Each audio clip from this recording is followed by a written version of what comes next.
Good morning guys. Nandito tayo sa customer. Yan. We are in Massachusetts. At grabe ng snow kahapon guys. Pati dito grabe. Yan ang area. At halos hindi tayo makatakbo kagabi sa grabe ng storm. Hindi siya storm pero grabe ng blower na hangin. Yan ang karga natin guys. Non-strap na natin at ready to unload na. So far so good naman. Nakarating tayo ng matiwasay guys.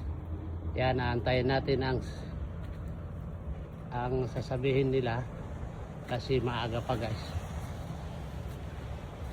Tingnan natin kung anong babaklodin natin guys pabalik ng Canada.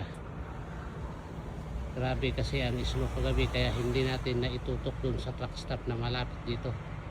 And then dun sa kabila kasi mas malapit na pasukan, kaya lang ang problema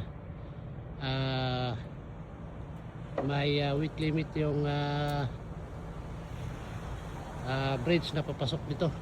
Kaya doon ako sa kabila, dyan ako lumabas guys.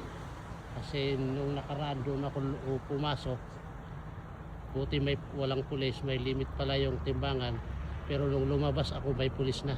So nag-decide ako dito ako papasok sa kabila guys. So yan muna ang update natin. Magandang gabi, magandang hapon. Boom, tara.